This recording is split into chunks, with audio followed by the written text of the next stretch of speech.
co-producer who's down in Baltimore, who fought really hard to get this film made. John Benham filmed on the police side. He's a cinematographer. Simon Mendez, our very able associate producer, who makes everything happen. Yeah, that's all I do. And so now, without further ado, I'd like to bring down our very special guests. Come on down, cast.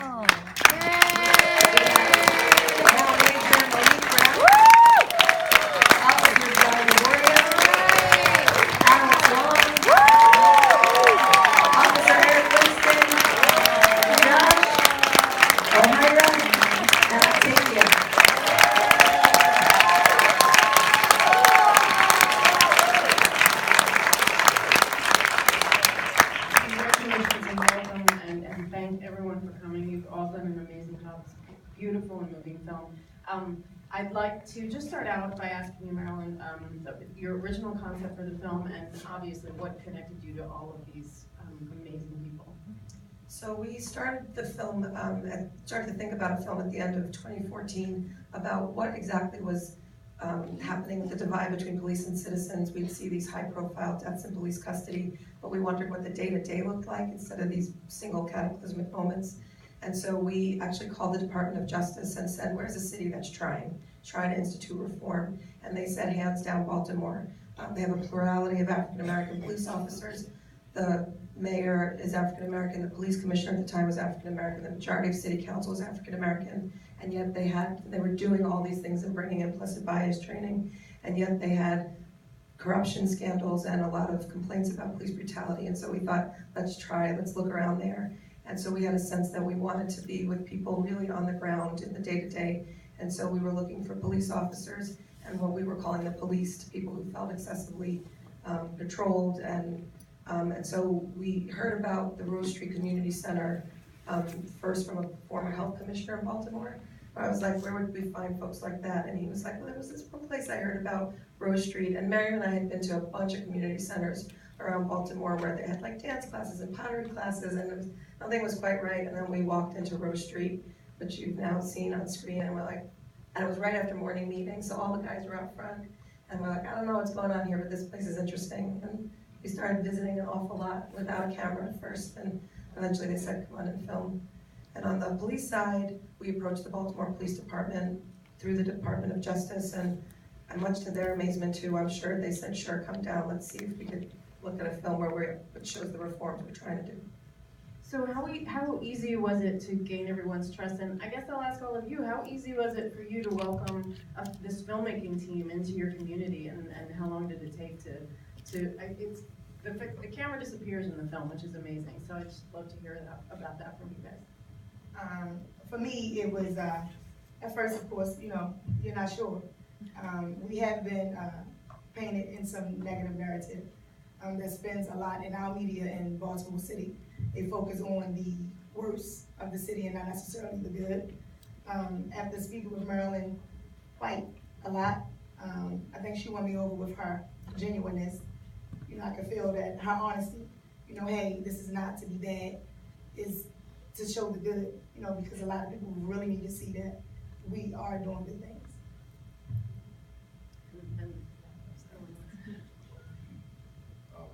For me and my family, I believe it was easy.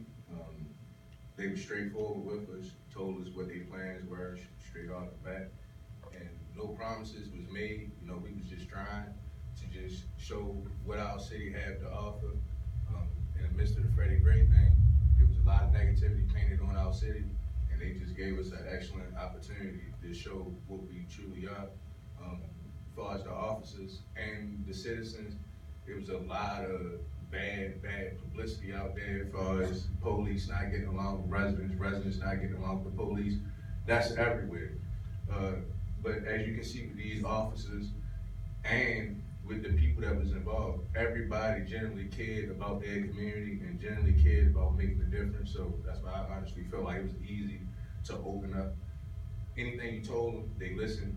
Originally when she showed up, had about, what, 5 to 7 guys? We're getting a groove on. And we told, I said, look, this not gonna work. I live in the city. We deal with real things. 7 cameramen will not work. She came back and she had 1 cameraman. So that showed me that she was truly listening to what we were saying, and that she was really trying to get our side of the story. So like I say, it was easy for me.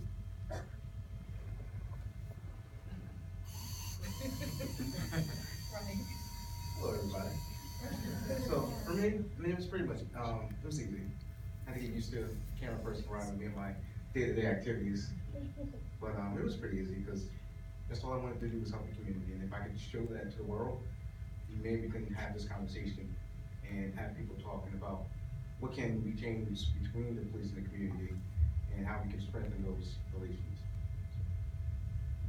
I'm gonna open up to audience questions. So if anybody has any questions, hard for me to see, so just raise your hand. Yeah, right here. How can we help? How can we help? So we did get that question last night, so we are starting to put up on the website ways to donate to Rose Street, to Safe Streets.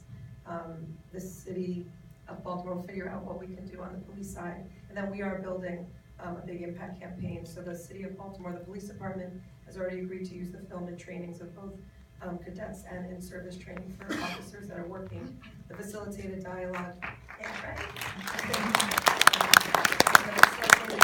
We saw here where Brandon Scott brought together his youth and the police in his district. That's now been done. There have been 500 officers and 500 youth that have gone through that program, and we're committing to doing many more, both for youth and for adults in the city with police officers.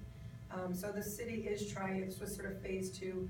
I'm gonna borrow Miriam's line where she used to say, when we were going out in Baltimore trying to convince people that this film would do better for the city, she would say we could rewrite the legacy of April 2015 of what happened with Freddie Gray. And so this is part of it. We're gonna show a city that pulls the whole citizenry together to have this conversation, and then use that story to go to other cities that are having similar problems with crime. The website is charmcitydoc.com. So we'll put it all up there. Police department's also hiring. Yeah. Question back there? Yep. So I come from a neighborhood that's going through gentrification at the moment, and it's funny how we didn't see any police officers in the area, especially when a young man got killed in the area, but it wasn't until we had some Caucasian folks that moved into the neighborhood, and all of a sudden there's a police presence now. And so, me being a Black woman in the community and having a nephew who's young, and police just don't, the viewpoint that we see is that police don't care about the Black families in that community until someone moves in. And all of a sudden we become a danger. So my question to you all is, viewing the movie now and seeing it from different sides, have your viewpoints changed? Because mine hasn't. I want it to change, but it's hard when I continue to see the same thing over and over again when I move from a neighborhood, and it's the same thing that's continuing to happen. And I get looked at funny just from like walking down the block, and it's my neighborhood, and someone else moves in. So if I can, so I have 18 years on, right? I grew up in our East Baltimore community, which is the same that Alex and actually do a lot of good work. As a young girl, as you speak of yourself, they would come through, police would ride through the neighborhood. If we're standing on the corner, young teens, spray mace out the window, and we're like, hey, I mean, we're not doing anything, right? We're not the problem. So I myself joined because how do we fix it if we're not inside? So the change I wanted and who I felt as though we could be, community, whether it's from policing, from the citizenry, we can be impactful. So my coming on board was to change that same perception. My work that I did in patrol as a young officer, as my guys, as you see them, you know, you get to learn your families. So you find them in distress moments. That's when we respond. We're there. You find them the most when they need us the most. And sometimes we have to tone things down and see what do you really need, how can I help you the most.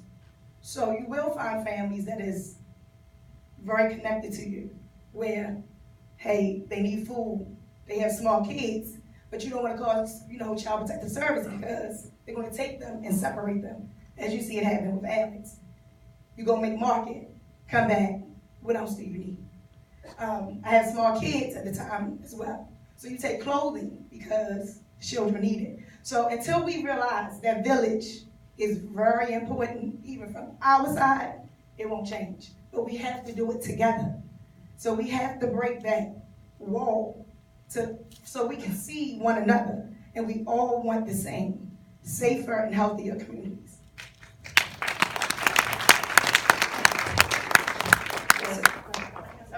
So what's the department doing? And all three of you guys can answer, or any one of you. What do they do to train you? So that since Gregorio, you're not from there, how is it that you learn who's in the neighborhood and how to decipher who's who, what's what, or what's going to be the next? Well, you just kind of have to learn. Just takes time. Going out every day, seeing your neighborhood, seeing people who you're interacting with. You kind of learn that you interact with a lot of the same people every day, and I'm sure that the cast and everybody can say that too. Because a lot of the calls that we're getting were on the same people every day. So that's how you get to know the people through people calling the police on them, unfortunately.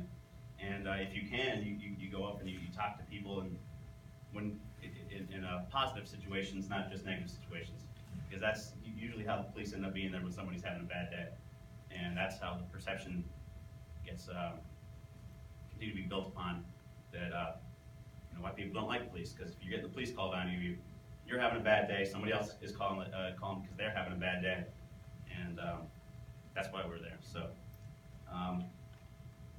you have to try to do more positive interactions with the community as well as responding to the calls.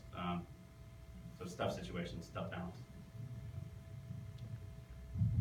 I'd just like to add, if y'all paid attention to the document, Road Street shows y'all a clear sign of how to get rid of these problems, because it's not on the officers. At the end of the day, it's on us to get our neighborhoods back under control, and it's on us to really start showing each other and treating each other with respect. In my neighborhood alone, the police don't never get called unless somebody died. Like, through my organization, Safe Streets, and several other guys that have been in the neighborhood that got strong ties, if there's anything going on, Mr. C, like I say, he's social service, you can pick up your phone 2 o'clock in the morning, call this man and tell him somebody got robbed, anything. And like the feds, Mr. C know everything about it, but then not only do he know everything about it, he getting you your stuff back. So it's on us to start taking control of our community. They only come around when we call them, like they said. So if they getting calls from, outside folks that don't look like us, of course they're gonna be more aggressive towards us. So we gotta police our own community. New York alone is a police state. California is a police state. So you're not getting rid of these cops here. I'm just being completely honest. But you really have to focus on strengthening up your neighborhood. You need to sit down with these guys that so-called run it, or whatever they want to call it, and a conversation has to be had with these guys, because these are the guys that at the end of the day truly determine what the relationships in the neighborhood is going to be with the residents and with the police. So once we start getting back to truly humbling ourselves and truly loving each other, they ain't the issue. It's truly us. Like I say, when my sister was killed, and this hurted me, it was officers standing outside. But truth be told, what should them officers had to do when my sister got shot on my block? Because once again, in my neighborhood, police don't get called unless somebody died. So it truly goes back to us taking control of our own. And I think that would alleviate everything. We are viewed how we view. That's not going to change unless we change it. So I got sons, and I tell them all the time, Both of them, I take them to gun ranges and all. They love weapons and I tell them all the time, it's a dangerous game. That little BB gun you got, that cop don't know you.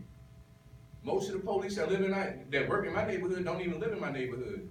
So if they see you at 12 years old walking down the street with a Glock 19 looking BB gun in Baltimore City, they gonna assume one or two things. Either you did something or you about to do something. And that ain't going to end either way for you. So we got to start preparing and start carrying ourselves in better ways so we eliminate certain problems.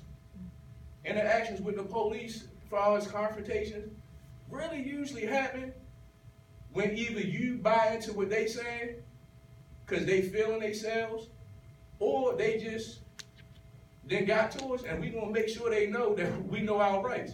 And usually that's when things escalate. So a lot of times I say, ignore them. They got nothing to do with you or your kids. They got nothing to do with you or your success in life. If you need them, then you're gonna have to call them. But truly, we have to change how we're treating each other. That's the only way they're gonna change that. You know, my kids are vouch for it. I teach boxing. Josh, how many of your teammates was locked up 2 weeks before we came here? No, they your teammates. How many teammates was locked up?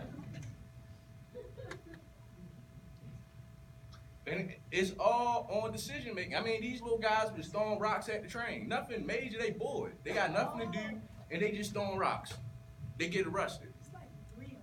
You know, but before you know it, that little arrest gonna turn into something major because you done already built a rapport with the police. So every time they see you, they gonna naturally assume you doing what?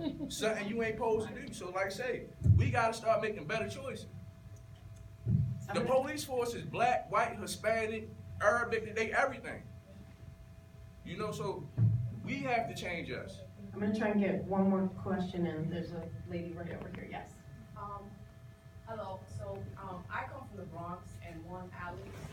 Kudos to you, because I try to be you in my neighborhood. I make my neighborhood isn't so much on the killings, it's more of like young ladies getting pregnant, dropping out of high school, not knowing what to do.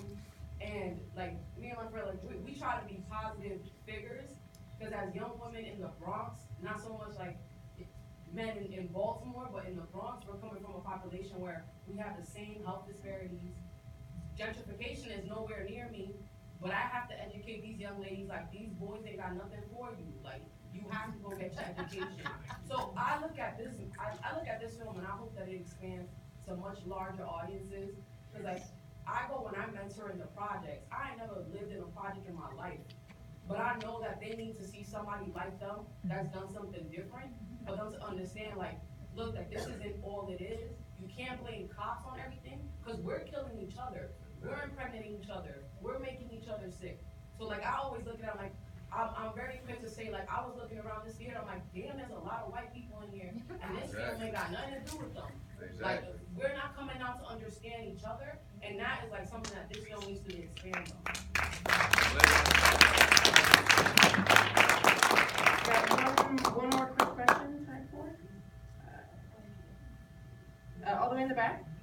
Lights back.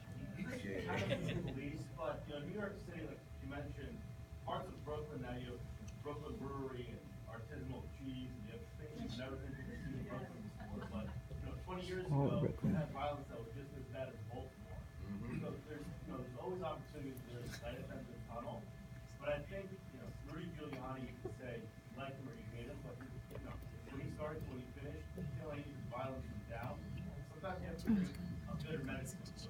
Stopping frisk or arresting people and holding them, jumping, taking equipment, Malcolm Gladwell, we discussed it as well. Sorry, have you got a question? Sorry, Yeah, I just so want to. I'm sorry. The question is, what are you guys taking from other cities, and what are you guys kind of doing on your own?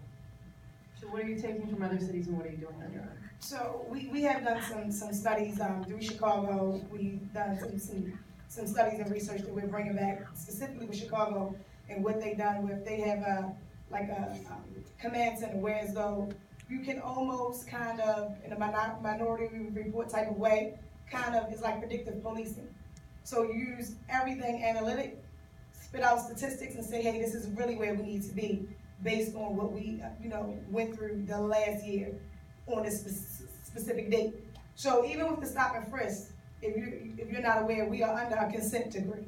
So with that consent decree, we've gotten our hands spanked because we were a little too aggressive in our policing styles, right? So we did some things unconstitutionally, and we did some things that wasn't really the best. So now what we're doing is more community focused, right? How do we together, again, make this work? Even if we do have issues in the community, as you have with Alex, they are informal leaders that qualms all of that before we even have to come in. So the answer to your question is we're doing more training, more community-based training as well, more training that involves the community so that we all can do it together. So the stop and frisk, as much as it is a great tool, but at the end of the day, we want it to stop completely, right? And I would just add, so Baltimore did have an aggressive policy in the war on drugs. In the early 2000s, this was how 50% of African American men were under some form of police control. And I think what we're seeing now with this violence time in the city is this is the repercussion. If you lose the trust, if the police loses the trust of the community, everyone becomes less safe because then street justice prevails. So while it may, in the short term, I think, in the short term they cleaned up New York City. There was a lot of harm done in a lot of lives. People who no longer could get jobs, who can't vote, or no longer able to be part of the community, which only distances them more. So I think it's exciting for Baltimore, as painful a pill as they went through in terms of getting the consent decree. They now have the tools that they need to do lawful policing, to train their officers to do lawful policing, and hopefully not just create a cycle where we're back in the same mess 20 years on. I'm afraid we have to wrap up. I feel like I know we could talk about this for a really long time, and I just have to say you've left us with an incredibly hopeful film. And to all of you, tell people about the film, share it, do what you can. Independent film needs everyone to participate in getting it out there. So, and vote. Download the app.